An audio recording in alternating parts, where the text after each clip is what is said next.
ನಮಸ್ಕಾರ ಸ್ನೇಹಿತರೆ, KSOU ಕ್ಲಾಸಸ್ಗೆ ಸ್ವಾಗತ. ಇವತ್ತು ನಾನು ಥರ್ಡ್ ಇಯರ್ ಡಿಗ್ರಿ BA ಅವರಿಗೆ ಹಿಸ್ಟ್ರಿಯಲ್ಲಿ ಬರುವಂತಹ ಇಂಪಾರ್ಟೆಂಟ್ ಚಾಪ್ಟರ್ಗಳು ಯಾವುದೆಲ್ಲ ಎಕ್ಸಾಮ್ ಅಲ್ಲಿ ಅನ್ನೋದನ್ನ ಕ್ಲಾಸ್ ತಗೊಳ್ತಾ ಇದ್ದೇನೆ.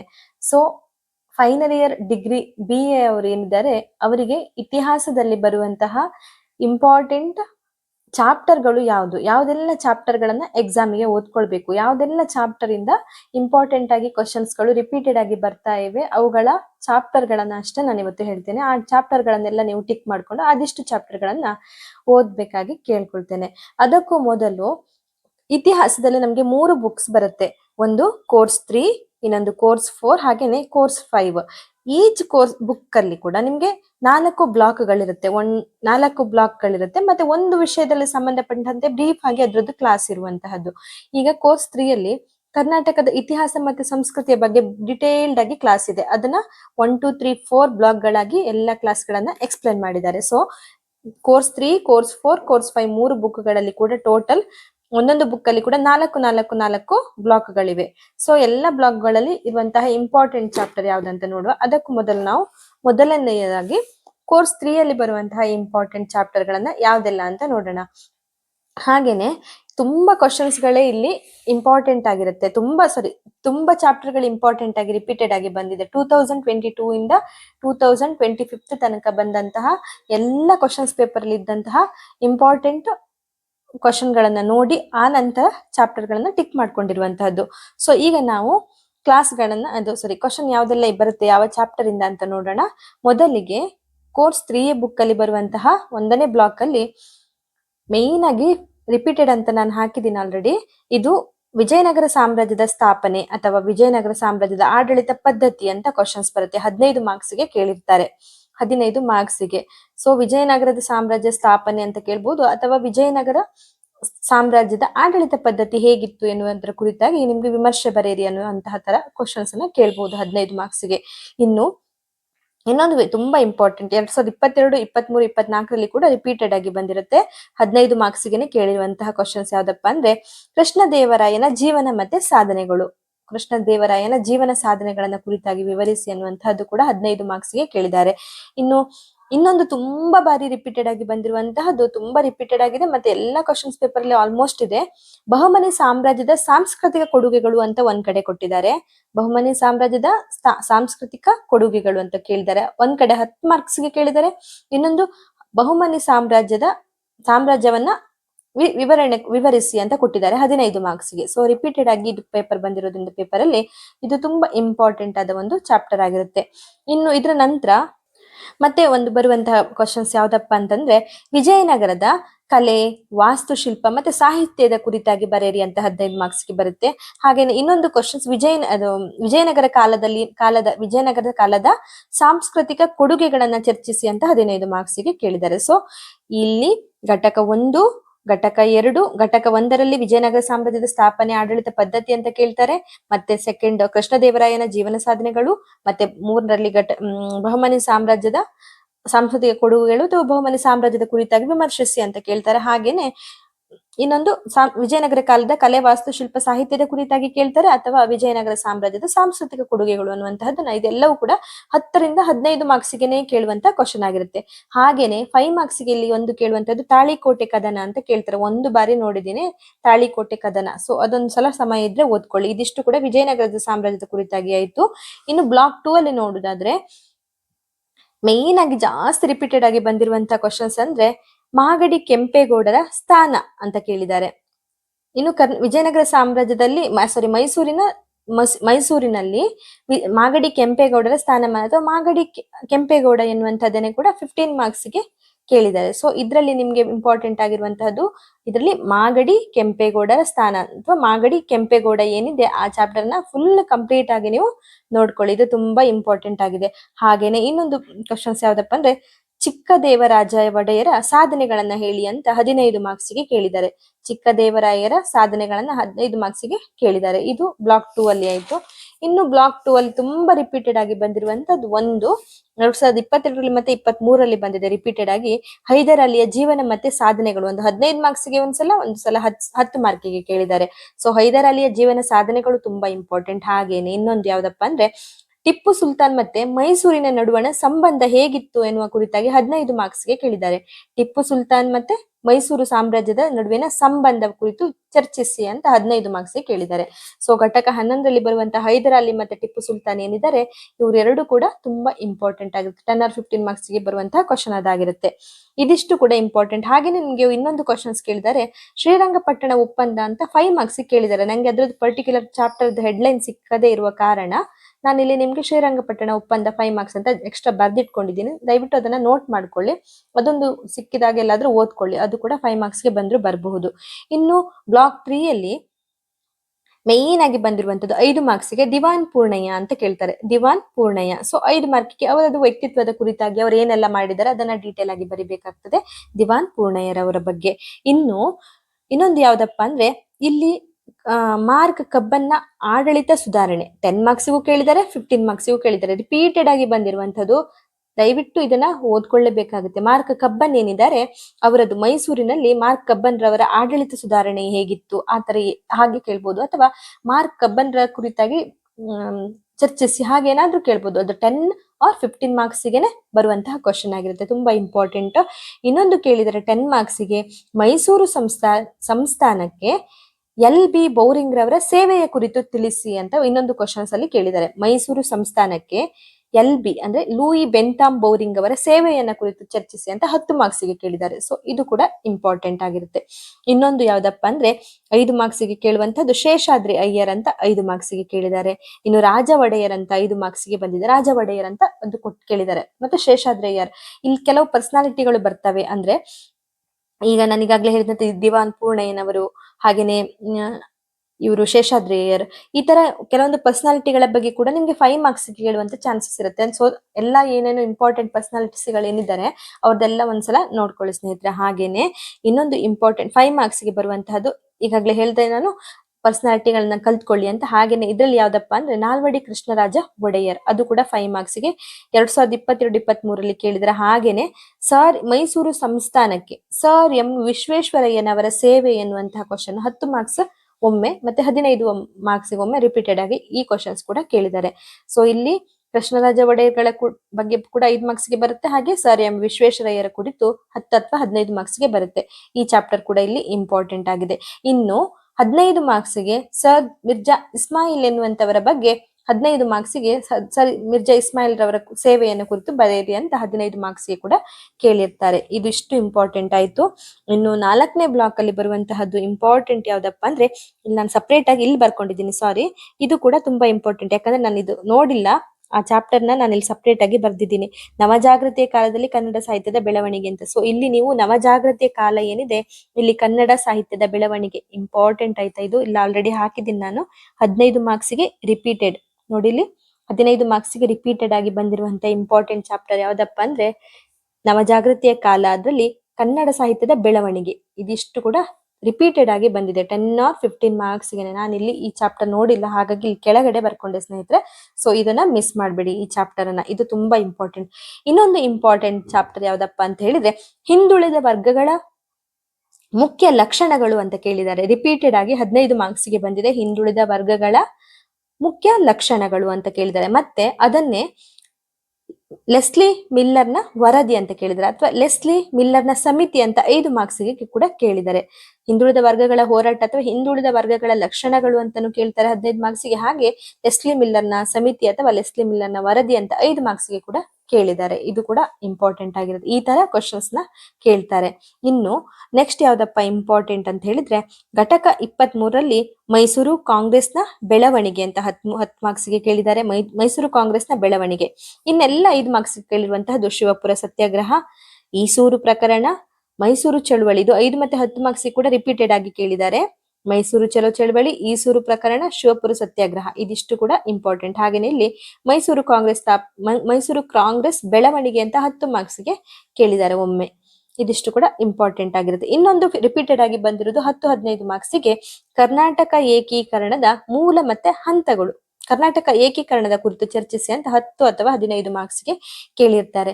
ಇನ್ನು ನಿಮ್ಗೆ 5 ಮಾರ್ಕ್ಸ್ಗೆ ಎಲ್ಲ ಕ್ವಶನ್ಸ್ ಪೇಪರ್ ಅಲ್ಲಿ ಬಂದಿರುವಂತಹ ಎಲ್ಲ 5 ಮಾರ್ಕ್ಸ್ಗೆ ಬರುವಂತಹ ಕ್ವಶನ್ಸ್ ಯಾವ್ದಪ್ಪ ಅಂತಂತ ಸಪರೇಟ್ ಟಿಕ್ ಮಾಡಿದ್ದೀನಿ. ಯಾಕಂದ್ರೆ ಇದು ಈ ಪಠ್ಯ ಭಾಗದಲ್ಲಿ ನಿಮ್ಗೆ ಮಿಡ್ಲ್ ಅಲ್ಲಿ ಸಿಗುವಂತ ಕೆಲವು ಪಾಯಿಂಟ್ ಗಳು ಕೂಡ 5 ಮಾರ್ಕ್ಸ್ಗೆ ಬಂದಿರ್ತವೆ. ಆದ ಕಾರಣ ಸಪರೇಟ್ ಆಗಿ ನಾನು ಇಲ್ಲಿ ಬರ್ಕೊಂಡಿದ್ದೀನಿ. ಒಂದು ಶಾಸನಗಳು ಅಂತ 5 ಮಾರ್ಕ್ಸ್ಗೆ ಕೇಳಿದ್ದಾರೆ, ಇನ್ನೊಂದು ಅಳಿಯ ರಾಮರಾಯ ಅಂತ ಕೂಡ 5 ಮಾರ್ಕ್ಸ್ಗೆ ಕೇಳಿದ್ದಾರೆ. ಆದ್ರೆ ನೀವು ಜಸ್ಟ್ ನಿಮ್ಮ ಬುಕ್ ಅಲ್ಲಿ ಕೂಡ ಒಂದು ಫೋಟೋ ತೆಗೆದು ಅಥವಾ ಸ್ಕ್ರೀನ್ ಶಾಟ್ ತೆಗೆದಿಟ್ಕೊಂಡು ಬರ್ಕೊಳ್ಳಿ. ಆಮೇಲೆ ಒಂದು ಶಾಸನಗಳು ಮತ್ತೆ ಅಳಿಯ ರಾಮರಾಯ ಅಂತ 5 ಮಾರ್ಕ್ಸ್ಗೆ ಬಂದಿದೆ, ಕಿತ್ತೂರು ದಂಗೆ ಅಂತ ಬಂದಿದೆ. ಇನ್ನೊಂದು 10 ಮಾರ್ಕ್ಸ್ಗೆ ರಿಪೀಟೆಡ್ 10 ಮತ್ತೆ 5 ಮಾರ್ಕ್ಸ್ಗೆ ಬಂದಿರುವಂತದ್ದು ನಗರ ದಂಗೆ, ಅದು 1831 ನಗರ ದಂಗೆ ಅಂತ ಕೇಳಿದ್ದಾರೆ. 1831 ನಗರ ದಂಗೆ ಏನಿದೆ ಅದು 10 ಮಾರ್ಕ್ಸ್ಗೆ ಬಂದಿದೆ, 5 ಮಾರ್ಕ್ಸ್ ಕೂಡ ಬಂದಿದೆ. ಇನ್ನು ಶಿವಪ್ಪ ನಾಯಕನ ಭೂಕಂದಾಯ ನೀತಿ ಅಂತ 10 ಮಾರ್ಕ್ಸ್ಗೆ ಕೇಳಿದ್ದಾರೆ. ತಾಳಿಕೋಟೆ ಕದನದ ಮಹತ್ವ ಅಂತ 10 ಮಾರ್ಕ್ಸ್ಗೆ ಬಂದಿದೆ. ಇನ್ನು ಪ್ರಜಾಪ್ರತಿನಿಧಿ ಸಭೆ 5 ಮಾರ್ಕಿಗೆ ಕೇಳಿದ್ದಾರೆ. ಕರ್ನಾಟಕ ವಿದ್ಯಾವರ್ಧಕ ಸಂಘ ಅಂತ ಅದು ಕೂಡ 5 ಮಾರ್ಕಿಗೆ ಕೇಳಿದ್ದಾರೆ. ಇನ್ನು ಶಿವಪ್ಪ ನಾಯಕ ಅಂತ ಇದಾರಲ್ಲ ಅವರ ಬಗ್ಗೆ ಎರಡು ಕಡೆ ಬಂದಿದೆ ನೋಡಿ. ಶಿವಪ್ಪ ನಾಯಕ ಅಂತ 10 ಮಾರ್ಕ್ಸ್ಗೆ, ಇಲ್ಲಿ ಪುನಃ ಶಿವಪ್ಪ ನಾಯಕನ ಭೂಕಂದಾಯ ನೀತಿ. ಸೊ ಇವೆರಡು ಕೂಡ ಶಿವಪ್ಪ ನಾಯಕ ಚಾಪ್ಟರ್ ಏನಿದೆ ಅದನ್ನ ಕೂಡ ನೀಟಾಗಿ ಓದ್ಕೊಳ್ಬೇಕಾಗತ್ತೆ. ಇದು ನಾನು ಸಪರೇಟ್ ಆಗಿ ಬರ್ಕೊಂಡಿರೋದು. ನಿಮ್ಗೆ ಈಗ ತುಂಬಾ ಕನ್ಫ್ಯೂಸ್ ಆಗ್ಬೋದು, ಯಾಕಂದ್ರೆ ತುಂಬಾ ನಾನು 1-2 ಪೇಪರ್ ನೋಡಿ ಹೇಳಿದ್ದಲ್ಲ, ನಾನು ಎಲ್ಲ ಕ್ವಶನ್ಸ್ ಅನ್ನ ನೋಡಿ ಅಂದ್ರೆ ಸಪ್ಲಿಮೆಂಟರಿ ಅಲ್ಲಿ ಬರುವಂತ ಪೇಪರ್ನ ಕೂಡ ರೆಫರ್ ಮಾಡ್ಕೊಂಡು ಟಿಕ್ ಮಾಡಿದ್ದ ಕಾರಣ ಎಲ್ಲವೂ ಕೂಡ ಇಲ್ಲಿ ತುಂಬಾ ಇಂಪಾರ್ಟೆಂಟ್ ಆಗಿರುವ ತುಂಬಾ ಕ್ವಶನ್ಸ್ ಗಳನ್ನ ನಾನು ಹೇಳಿದ್ದೀನಿ. ಹಾಗಾಗಿ ನೀವು ಸ್ವಲ್ಪ ಕ್ವಶನ್ಸ್ ಅಂದ್ರೆ 15 ಮಾರ್ಕ್ಸ್ಗೆ ಹೇಳುವಂತ 5-6 ಕ್ವಶನ್ಸ್, 10 ಮಾರ್ಕ್ಸ್ಗೆ ಹೇಳಿರುವಂತಹ ಒಂದು 5-6 ಕ್ವಶನ್ಸ್, ಹಾಗೇನೆ 5 ಮಾರ್ಕ್ಸ್ಗೆಲ್ಲ ಕೊಟ್ಟಿರುವಂತದ್ನೆಲ್ಲ ಸ್ವಲ್ಪ ಸ್ವಲ್ಪ ಓದ್ಕೊಳ್ಳಿ. ಎಲ್ಲವನ್ನ ಓದ್ಕೊಳ್ಳಿಕ್ ಆಗ್ಲಿಲ್ಲ ಅಂದ್ರೂ ನಿಮ್ಗೆ ಯಾವ್ದಾದ್ರು ಪೇಪರ್ ಸಿಕ್ಕಿದಾಗ ನೀವು ಕೂಡ ಒಮ್ಮೆ ರೆಫರ್ ಮಾಡ್ಕೊಂಡು ಎಲ್ಲವನ್ನ ಆದಷ್ಟು ಸ್ವಲ್ಪ ನೋಡ್ಕೊಳ್ಳಿ ಮೇಲೆ ಮೇಲೆ. ನಾನೀಗ ಯಾವ್ದೆಲ್ಲ ಚಾಪ್ಟರ್ ನ ಬಿಟ್ಟಿದ್ದೀನಿ ನೋಡಿ, ಆ ಚಾಪ್ಟರ್ ಯಾವ್ದನ್ನು ನೀವು ಓದ್ಕೊಳ್ಳೋದೆ, ಖಾಲಿ ಹೇಳಿದ್ದನ್ನ ಮಾತ್ರ ಅದರಲ್ಲಿ ನಿಮ್ಗೆ ಫಿಲ್ಟರ್ ಮಾಡೋಕಾದ್ರೆ ಮಾಡಿ, ಸ್ವಲ್ಪ ಬೇಡ ನಾನು ಆಪ್ಷನ್ ಗೆ ಬಿಡ್ತೇನೆ ಅಂತ ಒಂದು ಮನಸ್ಥಿತಿ ಇಟ್ಕೊಂಡು ನೀವು ಓದೋದಾದ್ರೆ ಓದಬಹುದು. ಇಲ್ಲ ಸಮಯ ಇದೆ ಖಂಡಿತ ಓದ್ಕೊಳ್ತೇನೆ, ಎಲ್ಲ ಮಾರ್ಕ್ಸ್ ಜಾಸ್ತಿ ಬೇಕು ಅನ್ನುವಂತ ಮನಸ್ಥಿತಿ ಇದ್ದವ್ರು ಎಲ್ಲವನ್ನ ಓದ್ಕೊಳ್ಳಿ. ಇಲ್ಲದೆ ಇದ್ದವ್ರು ನಾನು ಹೇಳಿರುವಷ್ಟು ಚಾಪ್ಟರ್ ನ ಓದ್ಕೊಳ್ಳಿ. ಅದರಲ್ಲೂ ಕೂಡ ರಿಪೀಟೆಡ್ ಅಂತ ಹಾಕಿರುವಂತಹ ಯಾವ್ದೆಲ್ಲ ಸಿಗುತ್ತೆ ನಿಮ್ಗೆ ಅದನ್ನಂತೂ ಖಂಡಿತ ಮಿಸ್ ಮಾಡಬೇಡಿ. ಇದಿಷ್ಟು ಕೂಡ ಬ್ಲಾಕ್ 1 ರಲ್ಲಿ ಆಯ್ತು. ಅಂದ್ರೆ ಫಸ್ಟ್ 1 ಎಕ್ಸಾಮ್ಗೆ ಇಷ್ಟು ಬರಿಬೇಕಾಗತ್ತೆ. ಇನ್ನು ಹಿಸ್ಟ್ರಿಯ ಸೆಕೆಂಡ್ ಬ್ಲಾಕ್ ಅಲ್ಲಿ ಏನ್ ಇಷ್ಟಿದೆ ಅಂತ ಹೇಳೋದಾದ್ರೆ, ಸೆಕೆಂಡ್ ಬ್ಲಾಕ್ ಅಲ್ಲ ಸಾರಿ, ಕೋರ್ಸ್ 4 ಅಲ್ಲಿ ಯಾವ್ದೆಲ್ಲ ಇದೆ ಅಂತ ಹೇಳೋದಾದ್ರೆ ಆಧುನಿಕ ಜಗತ್ತಿನ ಇತಿಹಾಸ ಅದ್ರ ಬಗ್ಗೆ ಕುರಿತಾಗಿರುತ್ತೆ. ಸೊ ಈ ಕೋರ್ಸ್ 4 ಅಲ್ಲಿ ಬರುವಂತಹ ಇಂಪಾರ್ಟೆಂಟ್ ಚಾಪ್ಟರ್ ಯಾವ್ದಪ್ಪ ಅಂತಂದ್ರೆ, ಮೊದಲಿಗೆ ಫ್ರೆಂಚ್ ಕ್ರಾಂತಿಯ ಕುರಿತಾಗಿ ಕೇಳ್ತಾರೆ, ಫ್ರಾನ್ಸ್ನ ಕ್ರಾಂತಿಯ ಕುರಿತಾಗಿ ಕೇಳಿದ್ದಾರೆ. ಹಾಗೇನೆ ಫ್ರಾನ್ಸ್ ಮಹಾಕ್ರಾಂತಿಯ ಮಹತ್ವಗಳು ಅಥವಾ ಫ್ರೆಂಚ್ ಕ್ರಾಂತಿಯ ಮಹತ್ವ ಅಂತ 15 ಮಾರ್ಕ್ಸ್ಗೆ ಕೇಳಿದ್ದಾರೆ. 2022ರಲ್ಲಿ ಬಂದಿರುವಂತದ್ದು ಇದು.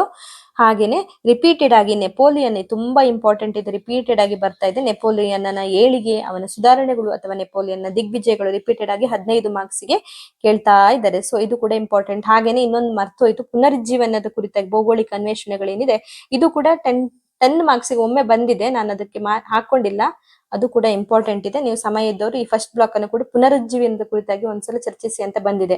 ಸೊ ಇದನ್ನ ಸಮಯ ಇದ್ರೆ ಓದ್ಕೊಳ್ಳಿ. ಇನ್ನು ಫ್ರೆಂಚ್ ಕ್ರಾಂತಿ ಮಿಸ್ ಮಾಡಬೇಡಿ, ತುಂಬಾ ಇಂಪಾರ್ಟೆಂಟ್ ಇದೆ. ಮತ್ತೆ ಫ್ರೆಂಚ್ ಕ್ರಾಂತಿಯ ಮಹತ್ವ ಏನಿದೆ ಅದು ಕೂಡ ಕೇಳ್ತಾರೆ 15 ಮಾರ್ಕ್ಸ್ಗೆ. ಮತ್ತೆ ತುಂಬಾ ಇಂಪಾರ್ಟೆಂಟ್ ಆಗಿದೆ ನೆಪೋಲಿಯನ್ನ ಏಳಿಗೆ, ಸುಧಾರಣೆಗಳು ಅಥವಾ ದಿಗ್ವಿಜಯಗಳು ಅಂತ. ಹಾಗೇನೆ ನೆಪೋಲಿಯನ್ನ ಅವನತಿಗೆ ಕಾರಣಗಳು ಕೂಡ ಇಂಪಾರ್ಟೆಂಟ್ ಆಗಿರುತ್ತೆ.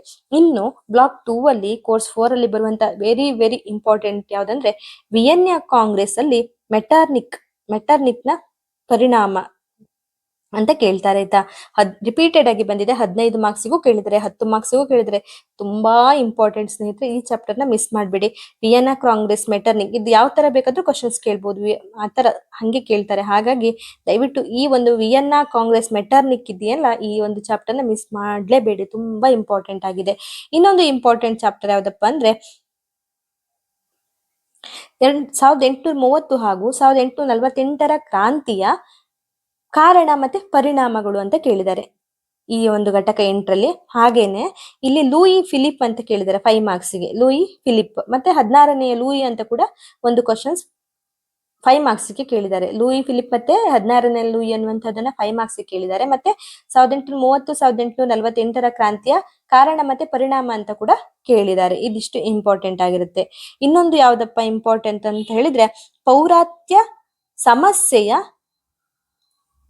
ಸಮಸ್ಯೆಯಲ್ಲಿ ಟರ್ಕಿಯ ಪಾತ್ರ ಅಂತ ಒಂದು ಕ್ವಶನ್ಸ್ ಕೇಳಿದ್ದಾರೆ. ಸೊ ನಿಮ್ಗೆ ಪೌರಾತ್ಯ ಸಮಸ್ಯೆಯ ಪೌರತ್ಯ ಸಮಸ್ಯೆಯಲ್ಲಿ ಟರ್ಕಿಯ ಪಾತ್ರ ಎನ್ನುವಂತ ಒಂದು ಕ್ವಶನ್ಸ್ ಅನ್ನ ಕೇಳಿರ್ತಾರೆ. ಒಂದು ಬಾರಿ ಬಂದಿದೆ. ಘಟಕ 9 ಈ ಪೌರಾತ್ಯದಲ್ಲಿ ಮತ್ತೆ ಟರ್ಕಿಗೆ ಸಂಬಂಧಪಟ್ಟ ಏನಾದ್ರೂ ಒಂದು ಸ್ವಲ್ಪ ಪಾಯಿಂಟ್ಸ್ ಇದ್ರೆ ಇಲ್ಲಿ ಓದ್ಕೊಳ್ಳಿ. ಇದಿಷ್ಟು ಕೂಡ ಹಾಗೇನೆ ನಿಮ್ಗೆ ಕನ್ಫ್ಯೂಷನ್ ಅಂತ ಇದ್ರೆ ಬೇಕಾದ್ರೆ ಈ ಚಾಪ್ಟರ್ ನ ಬಿಡ್ಬೋದು. ಇದು ಒಂದು ಬಾರಿ ಬಂದಿದೆ. ಪೌರಾತ್ಯ ಅದು ಪ್ರಶ್ನೆ ಅಂತ ಕೇಳಿಲ್ಲ, ಪೌರಾತ್ಯ ಸಮಸ್ಯೆಯಲ್ಲಿ ಟರ್ಕಿಯ ಪಾತ್ರ ಅಂತ ಕೇಳಿದ್ದಾರೆ. ಸೊ ಅದೊಂದು. ಇನ್ನು ಅಡಾಲ್ಫ್ ಹಿಟ್ಲರ್ನ ಒಳಾಡಳಿತ ಮತ್ತೆ ವಿದೇಶಾಂಗ ನೀತಿ ಅಂತ 10 ಮಾರ್ಕ್ಸ್ಗೆ ಕೇಳಿದ. ನಂಗೆ ಇದು ಯಾವ್ದು ಕೂಡ ಚಾಪ್ಟರ್ ಅಲ್ಲಿ ಸಿಗದೆ ಇರುವ ಕಾರಣ ಮೇನ್ ಹೆಡ್ಲೈನ್ ಅಲ್ಲಿ ಸ್ವಲ್ಪ ಸೈಡ್ ಅಲ್ಲಿ ಬರ್ಕೊಂಡಿದ್ದೀನಿ. ಅಡಾಲ್ಫ್ ಹಿಟ್ಲರ್ ಒಳಾಡಳಿತ ಮತ್ತೆ ವಿದೇಶಾಂಗ ನೀತಿ ಅನ್ನೋದ್ರ ಕುರಿತಾಗಿ 10 ಮಾರ್ಕ್ಸ್ಗೆ ಒಮ್ಮೆ ಕ್ವಶನ್ಸ್ ಕೇಳಿದ್ದಾರೆ. ಇನ್ನು ಬ್ಲಾಕ್ 2 ಅಲ್ಲಿ ಇಂಪಾರ್ಟೆಂಟ್ ಇರುವಂತಹದ್ದು ಕೈಗಾರಿಕಾ ಕ್ರಾಂತಿಯ ಕಾರಣಗಳು ಎನ್ನುವಂತಹದ ಕುರಿತಾಗಿ 10 ಮಾರ್ಕ್ಸ್ಗೆ ಕೇಳಿದ್ದಾರೆ. ಮತ್ತೆ ಬಂಡವಾಳ ಎಂದರೇನು, ಬಂಡವಾಳದ ಸಿದ್ಧಾಂತಗಳನ್ನ ಕುರಿತು ತಿಳಿಸಿ ಅಂತ 15 ಮಾರ್ಕಿಗೆ ಕೇಳಿದ್ದಾರೆ. 10 ಮತ್ತೆ 15 ಮಾರ್ಕಿಗೆ ಕೈಗಾರಿಕಾ ಕ್ರಾಂತಿ ಮತ್ತೆ ಬಂಡವಾಳಶಾಹಿತ್ವದ ಬೆಳವಣಿಗೆ ಚಾಪ್ಟರ್ ನ ಓದ್ಕೊಳ್ಬೇಕಾಗತ್ತೆ. ಮತ್ತೊಂದು ಇಂಪಾರ್ಟೆಂಟ್ ಅಂದ್ರೆ ಯುರೋಪಿನಲ್ಲಿ ಸಮಾಜವಾದದ ಬೆಳವಣಿಗೆ ಅಂತ 15 ಮಾರ್ಕ್ಸ್ಗೆ ಕೇಳಿದ್ದಾರೆ. 10 ಮಾರ್ಕ್ಸ್ಗೆ ಕೂಡ ಕೇಳಿದ್ದಾರೆ. ಸೊ ಇದು ತುಂಬಾ ಇಂಪಾರ್ಟೆಂಟ್ ಆಗಿದೆ. ಯುರೋಪಿಯನ್ನಲ್ಲಿ ಸಮಾಜವಾದದ ಬೆಳವಣಿಗೆ ಕುರಿತಾಗಿ ಹೇಳಿ ಅಂತ 10-15 ಮಾರ್ಕ್ಸ್ಗೆ ಕೇಳಿದ್ದಾರೆ. ಹಾಗೇನೆ ಕಾರ್ಲ್ ಮಾರ್ಕ್ಸ್ ಕುರಿತಾಗಿ 10-15 ಮಾರ್ಕ್ಸ್ಗೆ ಬಂದಿದೆ. ಕಾರ್ಲ್ ಮಾರ್ಕ್ಸ್ ಕುರಿತಾಗಿ 10 or 15 ಮಾರ್ಕ್ಸ್ಗೆ ಬಂದಿರುವಂತದ್ದು ಅದು ಕೂಡ ಇಂಪಾರ್ಟೆಂಟ್ ಆಗಿರುತ್ತೆ. ಇನ್ನು 3ನೇ ಬ್ಲಾಕ್ ಅಲ್ಲಿ ಯಾವ್ದೆಲ್ಲ ಇಂಪಾರ್ಟೆಂಟ್ ಅಂತ ನೋಡುದಾದ್ರೆ ಇಟಲಿ ಕೇವೂರ್ ನೀತಿ ಅಂತ 10 ಮಾರ್ಕ್ಸ್ಗೆ ಕೇಳಿದ್ದಾರೆ. ಇಟಲಿ ಕೇವೂರ್ ನೀತಿ ಇಟಲಿ ಕೇವೂರ್ ನೀತಿ ಅಂತ 10 ಮಾರ್ಕ್ಸ್ಗೆ ಕೇಳಿದ್ದಾರೆ. ಹಾಗೇನೆ ಇನ್ನು ಜರ್ಮನಿಯ ಏಕೀಕರಣದಲ್ಲಿ ಬಿಸ್ಮಾರ್ಕ್ನ ಪಾತ್ರ ಅಂತ ಕೇಳಿದರೆ, ಜರ್ಮನಿಯ ಏಕೀಕರಣದಲ್ಲಿ ಬಿಸ್ಮಾರ್ಕ್ನ ಪಾತ್ರ ಎನ್ನುವ ಕುರಿತಾಗಿ 10 ಮಾರ್ಕಿಗೆ ಕೇಳಿದ್ದಾರೆ. ಮತ್ತೆ ಜರ್ಮನಿಯ ಏಕೀಕರಣದ ವಿವಿಧ ಹಂತಗಳು ಅಂತ 10 ಮಾರ್ಕ್ಸ್ಗೆ ಕೇಳಿದ್ದಾರೆ. ಒಂದು ಜರ್ಮನಿಯ ಏಕೀಕರಣದಲ್ಲಿ ಬಿಸ್ಮಾರ್ಕ್ನ ಪಾತ್ರ ಅಂತ 10 ಮಾರ್ಕ್ಸ್ಗೆ, ಹಾಗೇನೆ ಜರ್ಮನಿಯ ಏಕೀಕರಣದ ವಿವಿಧ ಹಂತಗಳ ಕುರಿತಾಗಿ ಚರ್ಚಿಸಿ ಅಂತ 10 ಮಾರ್ಕ್ಸ್ಗೆ ಬಂದಿದೆ. ಸೊ ಈ ಚಾಪ್ಟರ್ ಕೂಡ ತುಂಬಾ ಇಂಪಾರ್ಟೆಂಟ್ ಆಗಿದೆ. 2-3 ಸಲ ಕೇಳಿದ್ದಾರೆ ಆ ಚಾಪ್ಟರ್ ಇಂದ. ಇನ್ನು ಇಂಪಾರ್ಟೆಂಟ್ ಆದ ಕ್ವಶನ್ಸ್ ಯಾವ್ದಪ್ಪ ಅಂತ ನೋಡುದಾದ್ರೆ ಬಾಲ್ಕನ್ ರಾಜ್ಯಗಳ ಬಗ್ಗೆ ಟಿಪ್ಪಣಿ ಬರೆಯಿರಿ ಅಂತ ಕೇಳಿದ್ದಾರೆ. ಬಾಲ್ಕನ್ ಬಿಕ್ಕಟ್ಟು ಅನ್ನುವಂತ ಈ ಪಾಯಿಂಟ್ ಅಲ್ಲಿ ಕಾಣ್ತಾ ಇದೆಲ್ಲ ನಿಮ್ಗೆ, ಇಲ್ಲಿ ಈ ಚಾಪ್ಟರ್ ನ ಸ್ವಲ್ಪ ಓದ್ಕೊಳ್ಳಿ. ಅಲ್ಲಿ ಬಾಲ್ಕನ್ ರಾಜ್ಯಗಳ ಬಗ್ಗೆ ಟಿಪ್ಪಣಿ ಅನ್ನುವಂತಹ ಕುರಿತಾಗಿ 10 ಮಾರ್ಕ್ಸ್ಗೆ ಕೇಳಿದ್ದಾರೆ. ಒಂದು ಸಲ ಬಂದಿದೆ, ಬಾಲ್ಕನ್ ರಾಜ್ಯಗಳ ಬಗ್ಗೆ ಟಿಪ್ಪಣಿ ಬರೆಯಿರಿ ಅನ್ನುವಂಥದ್ದು. ಇದಿಷ್ಟು ಓದ್ಕೋಬೇಕು. ಇನ್ನು 5 ಮಾರ್ಕ್ಸ್ಗೆ ಸಂಯುಕ್ತ ರಾಷ್ಟ್ರ ಸಂಘ ಅಂತ 5 ಮಾರ್ಕ್ಸ್ಗೆ ಕೇಳಿದ್ದಾರೆ. ಈ ಚಾಪ್ಟರ್ ಕೂಡ ಓದ್ಕೋಬೇಕು. ಇದಿಷ್ಟನ್ನ ಈ ಬ್ಲಾಕ್ ಅಲ್ಲಿ ಓದ್ಕೊಳ್ಳಿ. ಇನ್ನು ಬ್ಲಾಕ್ 4 ಅಲ್ಲಿ ನೋಡುದಾದ್ರೆ ರಷ್ಯಾ ಕ್ರಾಂತಿಯಿಂದ ಸೋವಿಯತ್ ರಷ್ಯಾದ ವಿಘಟನೆಯವರೆಗೆ ಎನ್ನುವಂತಹ ಈ ಒಂದು ಬ್ಲಾಕ್ 4 ಅನ್ನ ನೋಡುದಾದ್ರೆ ಇದರಲ್ಲಿ ಯಾವ್ದಪ್ಪ ಇಂಪಾರ್ಟೆಂಟ್ ಅಂದ್ರೆ ಲೆನಿನ್ ಮತ್ತೆ ಸ್ಟಾಲಿನ್ ಸಾಧನೆಗಳು 10-15 ಮಾರ್ಕ್ಸ್ಗೆ ಬಂದಿದೆ. ಹಾಗೇನೆ 2ನೇ ಮಹಾಯುದ್ಧದ ಕಾರಣ ಮತ್ತೆ ಪರಿಣಾಮಗಳನ್ನ 15 ಮಾರ್ಕ್ಸ್ಗೆ ಕೇಳಿದ್ದಾರೆ. ಇನ್ನೊಂದು ಯಾವ್ದಪ್ಪ ಅಂದ್ರೆ ಇಂಪಾರ್ಟೆಂಟ್ ಆಗಿರುವಂತಹದ್ದು ವಿಶ್ವಸಂಸ್ಥೆಯ ಸಾಧನೆಗಳು ಅಂತ ಕೇಳಿದ್ದಾರೆ. ಇನ್ನೊಂದ್ಸಲ ವಿಶ್ವಸಂಸ್ಥೆಯ ಅಂಗಗಳನ್ನ 5 ಮಾರ್ಕ್ಸ್ಗೆ ಕೇಳಿದ್ದಾರೆ. ಮತ್ತೆ ವಿಶ್ವಸಂಸ್ಥೆಯ ಸಾಧನೆ ಮತ್ತು ವೈಫಲ್ಯಗಳು ಅಂತ 15 ಮಾರ್ಕ್ಸ್ಗೆ ಕೇಳಿದ್ದಾರೆ. ಸೊ ಈ ವಿಶ್ವಸಂಸ್ಥೆ ಚಾಪ್ಟರ್ ಏನಿದೆ ಇದು ತುಂಬಾ ಇಂಪಾರ್ಟೆಂಟ್ ಇದೆ. ವಿಶ್ವಸಂಸ್ಥೆಯ ಸ್ಥಾಪನೆ ಬಗ್ಗೆ 15 ಮಾರ್ಕ್ಸ್ಗೆ, ವಿಶ್ವಸಂಸ್ಥೆಯ ಸಾಧನೆ ಮತ್ತೆ ವೈಫಲ್ಯಗಳ ಬಗ್ಗೆ ಕೇಳಬಹುದು, ಅಥವಾ ವಿಶ್ವಸಂಸ್ಥೆಯ ಅಂಗಸಂಸ್ಥೆಗಳು ಅಂತ 5 ಮಾರ್ಕಿಗೆ ಕೂಡ ಕೇಳಿದ್ದಾರೆ. ಇದೊಂದು ತುಂಬಾ ಇಂಪಾರ್ಟೆಂಟ್ ಆದ ಚಾಪ್ಟರ್ ಆಗಿರುತ್ತೆ. ಇನ್ನು ನೆಕ್ಸ್ಟ್ ಸೋವಿಯತ್ ರಷ್ಯಾದ ವಿಘಟನೆಗೆ ಕಾರಣಗಳು ಅಂತ 15 ಮಾರ್ಕ್ಸ್ಗೆ ರಿಪೀಟೆಡ್ ಆಗಿ ಕೇಳಿದ್ದಾರೆ. ಸೋವಿಯತ್ ರಷ್ಯಾದ ವಿಘಟನೆಗೆ ಕಾರಣಗಳು ಎಂದು 15 ಮಾರ್ಕ್ಸ್ಗೆ ಕೇಳಿದ್ದಾರೆ. ಇನ್ನು ಇದರಲ್ಲಿ ತುಂಬಾ ಇಂಪಾರ್ಟೆಂಟ್ ಆಗಿರುವಂತ ಕೆಲವು 5 ಮಾರ್ಕ್ಸ್ಗೆ ಬರುವಂತ ಕ್ವಶನ್ಸ್ ಗಳನ್ನೆಲ್ಲ ನಾನು ಇಲ್ಲಿ ಬರ್ಕೊಂಡಿದ್ದೀನಿ. ಅಂದ್ರೆ ಇದು ಈ ಘಟಕದ ಒಳಗಡೆ ಪಾಯಿಂಟ್ಸ್ ಗಳು ಇರುವುದರಿಂದ ನನಗೆ ಇಲ್ಲಿ ಸಿಗುವುದಿಲ್ಲ. ಹಾಗಾಗಿ ಕ್ವಶನ್ಸ್ ಪೇಪರ್ ಅಲ್ಲಿ ನೋಡಿದ ಕೆಲವೊಂದು 5 ಮಾರ್ಕ್ಸ್ ಪ್ರಶ್ನೆಗಳನ್ನು ಸಪರೇಟ್ ಆಗಿ ಇಲ್ಲಿ ಬರ್ಕೊಂಡಿದ್ದೀನಿ. ನಿಮ್ಗೆ ಸ್ವಲ್ಪ ಹೇಳ್ತೀನಿ. ಒಂದು, ವರ್ಸೆಲ್ ಶಾಂತಿ ಒಪ್ಪಂದದ ವಿವಿಧ ನಿರ್ಬಂಧನೆಗಳ ಕುರಿತಾಗಿ 10 ಮಾರ್ಕ್ಸ್ಗೆ ಕೇಳಿದ್ದಾರೆ. ಬೋಲ್ಶೆವಿಕ್ ಕ್ರಾಂತಿ 5 ಮಾರ್ಕ್ಗೆ ಕೇಳಿದ್ದಾರೆ. ವ್ಲಾಡಿಮಿರ್ ಲೆನಿನ್ 5 ಮಾರ್ಕ್ಗೆ ಕೇಳಿದ್ದಾರೆ. ಮುಸ್ಸೋಲಿನಿ ಅಂತ 5 ಮಾರ್ಕ್ಗೆ ಕೇಳಿದ್ದಾರೆ. ಜಾರ್ಜ್ ವಾಷಿಂಗ್ಟನ್ ಅಂತ 5 ಮಾರ್ಕ್ಗೆ ಕೇಳಿದ್ದಾರೆ. ಭಯಾನಕ ಆಳ್ವಿಕೆ ಕುರಿತಾಗಿ ಚರ್ಚಿಸಿ ಅಂತ 5 ಮಾರ್ಕ್ಗೆ ಕೇಳಿದ್ದಾರೆ. ಮಾರ್ಷಲ್ ಯೋಜನೆ ಕುರಿತಾಗಿ 5 ಮಾರ್ಕ್ಗೆ ಕೇಳಿದ್ದಾರೆ. ಸುಯಾಜ್ ಕಾಲಿಯ ಸಮಸ್ಯೆ ಬಗ್ಗೆ 5 ಮಾರ್ಕ್ಸ್ಗೆ ಕೇಳಿದ್ದಾರೆ. ಕಾರ್ಲ್ಬಾದ್ ಕಾಯ್ದೆಗಳ ಬಗ್ಗೆ 5 ಮಾರ್ಕ್ಗೆ ಕೇಳಿದ್ದಾರೆ. ಹಾಗೇನೆ 2ನೇ ಕೈಸರ್ ವಿಲಿಯಂ ಬಗ್ಗೆ 5 ಮಾರ್ಕ್ಸ್ಗೆ ಕೇಳಿದ್ದಾರೆ. ಸೊ ಇದಿಷ್ಟು ಒಂದು ಜಸ್ಟ್ ಸ್ಕ್ರೀನ್ ಶಾಟ್ ತಗೊಳ್ಳಿ. ಇದಿಷ್ಟು ತುಂಬಾ ಇಂಪಾರ್ಟೆಂಟ್ ಆದ ಟಾಪಿಕ್ ಆಗಿರುತ್ತೆ. ಸಮಯ ಇದ್ದರೂ ದಯವಿಟ್ಟು 5 ಮಾರ್ಕ್ಸ್ ತೆಗಿಲಿಕ್ಕೆ ಸಾಧ್ಯ ಆಗುತ್ತೆ. ಇದಿಷ್ಟನ್ನ ಓದ್ಕೊಳ್ಳಿ ಸ್ನೇಹಿತರೆ. ಇನ್ನು ನಾವು ಕೋರ್ಸ್ 5 ಅನ್ನ ನೋಡುದಾದ್ರೆ ಇಲ್ಲಿ ಏಷ್ಯಾದಲ್ಲಿ ವಸಾಹತುಶಾಹಿತ್ವ ಮತ್ತೆ ರಾಷ್ಟ್ರೀಯತೆ ಕುರಿತಾಗಿ ಪಠ್ಯಭಾಗಗಳಿರ್ತವೆ ಕೋರ್ಸ್ 5 ಅಲ್ಲಿ. ಹಿಸ್ಟ್ರಿಯ ಕೋರ್ಸ್ 5 ಅಲ್ಲಿ ಬರುವಂತಹ ಇಂಪಾರ್ಟೆಂಟ್ ಚಾಪ್ಟರ್ ಗಳನ್ನ ನೋಡುದಾದ್ರೆ ಇಲ್ಲಿ ಕೂಡ ಮತ್ತೆ 15 ಮಾರ್ಕ್ಸ್ಗೆ ರಿಪೀಟೆಡ್ ಆಗಿ ಬಂದಿರುವಂತಹ ಕ್ವಶನ್ಸ್ ಗಳನ್ನಷ್ಟೇ ನಾನು ನೋಟ್ ಮಾಡ್ಕೊಂಡಿರೋದು. ಇಲ್ಲಿ ರಾಷ್ಟ್ರೀಯತೆಯ ಬೆಳವಣಿಗೆಗೆ ಕಾರಣಗಳು ಅಂತ 15 ಮಾರ್ಕ್ಸ್ಗೆ ಕೇಳಿದ್ದಾರೆ. ಮತ್ತೆ ರಾಷ್ಟ್ರೀಯ ಕಾಂಗ್ರೆಸ್ನ ಸ್ಥಾಪನೆ ಅನ್ನೋ ಕುರಿತಾಗಿ ಕೂಡ 15 ಮಾರ್ಕ್ಸ್ಗೆ ಬಂದಿದೆ. ಸೊ ಇದು ಇಂಪಾರ್ಟೆಂಟ್ ಆದ ಚಾಪ್ಟರ್ ಆಗಿರುತ್ತೆ. ಇನ್ನು ಎ ಓ ಹ್ಯೂಮ್ ಅಂತ 5 ಮಾರ್ಕ್ಸ್ಗೆ ಕೇಳಿದ್ದಾರೆ. ಇವರದ್ದು ಕೂಡ ಪರ್ಟಿಕ್ಯುಲರ್ ನಂಗೆ ಚಾಪ್ಟರ್ ಹೆಡ್ಲೈನ್ ಸಿಗದೆ ಇರುವ ಕಾರಣ ಸೈಡ್ ಅಲ್ಲಿ ಬರ್ಕೊಂಡಿದ್ದೀನಿ ಸ್ನೇಹಿತರೆ. ಇದು 5 ಮಾರ್ಕ್ಸ್ಗೆ ಬರುವಂತಹ ಕ್ವಶನ್ ಆಗಿರುತ್ತೆ. ಇನ್ನು ರಾಷ್ಟ್ರೀಯತೆಯ ಬೆಳವಣಿಗೆ ಕಾರಣಗಳು ಮತ್ತೆ ಭಾರತ ರಾಷ್ಟ್ರೀಯ ಕಾಂಗ್ರೆಸ್ನ ಸ್ಥಾಪನೆ ಕುರಿತಾಗಿ 15 ಮಾರ್ಕ್ಸ್ಗೆ ಕೇಳ್ತಾರೆ. ಇನ್ನು ಇದು ಜಲಿಯನ್ ವಾಲಾಬಾಗ್, ಸಾರಿ ಬರ್ದಿಲ್ಲ ನಾನು, 5 ಮಾರ್ಕ್ಸ್ಗೆ ಜಲಿಯನ್ ವಾಲಾಬಾಗ್ ಅಂತ ಒಂದ್ಸಲ ನೋಡಿದ್ದೀನಿ ಪೇಪರ್ ಅಲ್ಲಿ. ಹಾಗೇನೆ ಗಾಂಧೀಜಿಯ ನಾಯಕತ್ವದಲ್ಲಿ ರಾಷ್ಟ್ರೀಯತೆ ಅಂತ ಕೇಳಿದ್ದಾರೆ.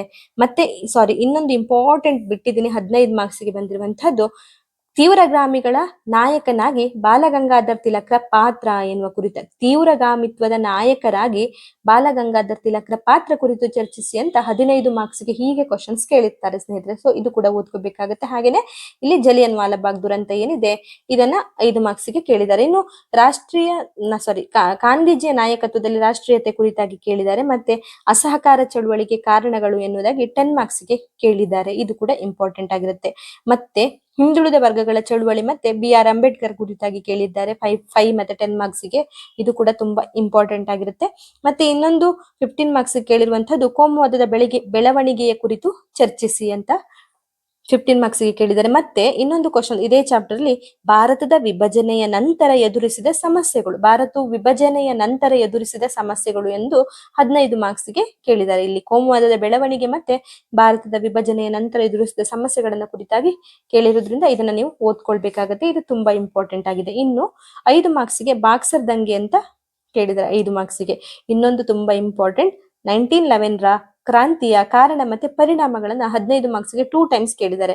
1911 ರ ಕ್ರಾಂತಿಯ ಕಾರಣ ಮತ್ತೆ ಪರಿಣಾಮಗಳು. ಹಾಗೇನೆ ಇನ್ನೊಂದು ಇಂಪಾರ್ಟೆಂಟ್ ಆದ ಚಾಪ್ಟರ್ ಯಾವ್ದಪ್ಪ ಅಂದ್ರೆ ಕಮ್ಯುನಿಸ್ಟ್ ಪಕ್ಷದ ಏಳಿಗೆ ಕುರಿತಾಗಿ ಕೇಳಿದ್ದಾರೆ. ಇದು ಕೂಡ ಸಮಯ ಇದ್ರೆ ಓದ್ಕೊಳ್ಳಿ, ತುಂಬಾ ಇಂಪಾರ್ಟೆಂಟ್ ಇದೆ. ಹಾಗೇನೆ ಮತ್ತೆ ನಾವು ನೆಕ್ಸ್ಟ್ ಜಪಾನಿನ ಬ್ಲಾಕ್ ಅಲ್ಲಿ ನೋಡೋದಾದ್ರೆ ಇಲ್ಲಿ ಒಂದ್ 2 ಚಾಪ್ಟರ್ ತುಂಬಾ ಇಂಪಾರ್ಟೆಂಟ್ ಆಗಿ ಬಂದಿದೆ. ಒಂದು 2 ಮಹಾಯುದ್ಧಗಳ ನಡುವಿನ ಜಪಾನ್ ಕುರಿತಾಗಿ ಕೇಳಿದ್ದಾರೆ. 2 ಮಹಾಯುದ್ಧಗಳ ನಡುವಿನ ಜಪಾನ್ ಅಂತ 10 ಮತ್ತೆ 15 ಮಾರ್ಕ್ಸ್ಗೆ ರಿಪೀಟೆಡ್ ಆಗಿ ಕೇಳಿದ್ದಾರೆ. ತುಂಬಾ ಇಂಪಾರ್ಟೆಂಟ್ ಆಗಿದೆ. ಇನ್ನೊಂದು ಸ್ಯಾನ್ ಫ್ರಾನ್ಸಿಸ್ಕೋ ಸಮ್ಮೇಳನ ಅಂತ 5 ಮಾರ್ಕ್ಸ್ಗೆ ಕೇಳಿದ್ರೆ ಸ್ಯಾನ್ ಫ್ರಾನ್ಸಿಸ್ಕೋ ಸಮ್ಮೇಳನ ಎಂದು 5 ಮಾರ್ಕ್ಸ್ಗೆ ಕೇಳಿರ್ತಾರೆ. ಮತ್ತೆ ಸುಕರ್ನೋ ಅವರವರ ಪಾತ್ರ ಎನ್ನುವ ಕುರಿತಾಗಿ, ಅಂದ್ರೆ ಇಂಡೋನೇಷ್ಯಾದಲ್ಲಿ ರಾಷ್ಟ್ರೀಯ ಬೆಳವಣಿಗೆ ಬಗ್ಗೆ ಸುಕರ್ನೋ ಅವರವರ ಪಾತ್ರ, ಸಮಯ ಇದ್ರೆ ಈ ಚಾಪ್ಟರ್ ಕೂಡ ಒಮ್ಮೆ ಓದ್ಕೊಳ್ಳಿ. ಮತ್ತೆ ಇಂಡೋ ಚೀನಾದಲ್ಲಿ ರಾಷ್ಟ್ರೀಯತೆ ಬೆಳವಣಿಗೆಯಲ್ಲಿ ಹೋ ಚಿ ಮನ್ರ ಪಾತ್ರ, ಇಲ್ಲಿ ಆಲ್ರೆಡಿ ಈ ತರ ಕೇಳಿದ್ದಾರೆ ಅವರು. ವಿಯೆಟ್ನಾಂನಲ್ಲಿ ಹೋ ಚಿ ಮನ್, ಚೀನಾ ಮತ್ತೆ ವಿಯೆಟ್ನಾಂ ಅಲ್ಲಿ ಹೋ ಚಿ ಮನ್ರ ಪಾತ್ರ, ಸೇಮ್ ಆ ಚಾಪ್ಟರ್ ಕೂಡ ಇಲ್ಲೇ ಇದೆ. ಅಂದ್ರೆ ಇಂಡೋ ಚೀನಾದಲ್ಲಿ ರಾಷ್ಟ್ರೀಯತೆ ಬೆಳವಣಿಗೆಯಲ್ಲಿ ಹೋ ಚಿ ಮನ್ರ ಪಾತ್ರವನ್ನ ಕುರಿತಾಗಿ 15 ಮಾರ್ಕ್ಸ್ಗೆ ಒಂದ್ಸಲ ಕೇಳಿದ್ದಾರೆ. ಇದು ಕೂಡ ತುಂಬಾ ಇಂಪಾರ್ಟೆಂಟ್ ಆಗಿರುತ್ತೆ. ಇದು ಚಾಪ್ಟರ್ ನನಗೆ ಇಲ್ಲಿ ಗೊತ್ತಿಲ್ಲದೆ ಇರೋ ಕಾರಣ ನಾನು ಇಲ್ಲಿ ಮೇಲ್ಗಡೆ ಬರ್ಕೊಂಡಿದ್ದೀನಿ ಸ್ನೇಹಿತರೆ. ಸೊ ಇದನ್ನ ಕೂಡ ಒಮ್ಮೆ ಟಿಕ್ ಮಾಡ್ಕೊಳ್ಳಿ, ಅದು ಕೂಡ ಓದ್ಬೇಕಾಗತ್ತೆ. ಇನ್ನೊಂದು ಆಧುನಿಕ ಭಾರತದ ಉದಯ ಮತ್ತೆ ವಿಭಜನೆಯ ಸಮಸ್ಯೆಗಳ ಬಗ್ಗೆ ಕುರಿತಾಗಿ ಕೇಳಿದ್ದಾರೆ. ಇನ್ನು ರಾಜ್ಯದ ಪುನರ್ವಿಂಗಡಣೆಯಲ್ಲಿ ಸರ್ದಾರ್ ವಲ್ಲಭಭಾಯಿ ಪಟೇಲ್ರ ಪಾತ್ರವನ್ನ ಕುರಿತಾಗಿ ಕೇಳಿದ್ದಾರೆ. ಸಂವಿಧಾನ ರಚನೆ ಮತ್ತೆ ಅಂಬೇಡ್ಕರ್ ಕುರಿತಾಗಿ ಕೇಳಿದ್ದಾರೆ. ಹಾಗೇನೆ ಇನ್ನೊಂದು ತುಂಬಾ ಇಂಪಾರ್ಟೆಂಟ್ 5 ಮಾರ್ಕ್ಸ್ಗೆ ಇದು ವಿದೇಶಾಂಗ ನೀತಿ ಮತ್ತೆ ಪಂಚಶೀಲ ತತ್ವ ಮತ್ತೆ ಅಲಿಪ್ತ ನೀತಿ ಕುರಿತಾಗಿ ಕೂಡ ಕೇಳಿದ್ದಾರೆ. 5 to 10 ಮಾರ್ಕ್ಸ್ಗೆಲ್ಲ ಬರುವಂತಹದ್ದು ವಿದೇಶಾಂಗ ನೀತಿ, ಪಂಚಶೀಲ ತತ್ವ ಮತ್ತೆ ಅಲಿಪ್ತ ನೀತಿ, ಇದಿಷ್ಟು ಕೂಡ ಕೇಳಿದ್ದಾರೆ. ಇನ್ನು ಈಗಾಗಲೇ ಹೇಳಿದ್ದೀನಿ ನಾನು, ಓ ಹ್ಯೂಮ್ ಕುರಿತಾಗಿ 5 ಮಾರ್ಕ್ಸ್ಗೆ ಕೇಳಿದರೆ. ಇನ್ನು 3ನೇ ದಂಡು ಮೇಜಿನ ಸಮ್ಮೇಳನವನ್ನ ಕುರಿತಾಗಿ ಬರೆಯಿರಿ ಅಂತ 10 ಮಾರ್ಕ್ಸ್ಗೆ ಕೇಳಿದರೆ. 3ನೆಯ ದಂಡು ಮೇಜಿನ ಸಭೆಯ ಕುರಿತಾಗಿ ಸಮ್ಮೇಳನ ಕುರಿತಾಗಿ ಬರೆಯಿರಿ ಎಂದು 10 ಮಾರ್ಕ್ಸ್ಗೆ. ಮತ್ತೆ ಭಾರತೀಯ ರಾಷ್ಟ್ರೀಯ ಸೇನೆ ಕುರಿತಾಗಿ 5 ಮಾರ್ಕ್ಸ್ಗೆ ಕೇಳಿದ್ದಾರೆ. ಕೆಲವೊಂದು ಪೇಪರ್ ಅಲ್ಲಿ ಇರುವಂತಹ 5 ಮಾರ್ಕ್ಸ್, ಕೆಲವೊಂದು 10 ಮಾರ್ಕ್ಸ್ಗೆ ಇರುವಂತಹ ಕ್ವಶನ್ ನನಗೆ ಪಠ್ಯ ಭಾಗದಲ್ಲಿ ಸಿಗದೇ ಇರೋ ಕಾರಣ ನಾನು ಸಪರೇಟ್ ಆಗಿ ಸೈಡ್ ಅಲ್ಲಿ ಕೂಡ ಬರ್ದಿಟ್ಕೊಂಡಿದ್ದೀನಿ. ಸೊ ನಿಮ್ಗೆ ಈಚ್ ಬುಕ್ ಅಲ್ಲಿ ನಾನು ಹೇಳಿರುವಂತಹ ಇಂಪಾರ್ಟೆಂಟ್ ಕ್ವಶನ್ಸ್ಗಳು ತುಂಬಾ ಅಂತ ಅನ್ಸ್ಬೋದು, ಆದ್ರೆ ರಿಪೀಟೆಡ್ ಆಗಿ ಬಂದಿರುವಂತಹ ಕ್ವಶನ್ಸ್ ಗಳನ್ನಷ್ಟೇ ನಾನು ಇಲ್ಲಿ ಪಾಯಿಂಟ್ ಆಗಿ ಮಾಡ್ಕೊಂಡಿರೋದು. ಸೊ ನಾನು ಹೇಳಿರುವಷ್ಟು ಕ್ಲಾಸ್ ಗಳನ್ನಷ್ಟೇ ಓದ್ಕೊಂಡ್ರು ನಿಮ್ಗೆ ಒಳ್ಳೆ ಮಾರ್ಕ್ಸ್ ತೆಗಿಲಿಕ್ಕೆ ಖಂಡಿತ ಸಾಧ್ಯ ಆಗುತ್ತೆ.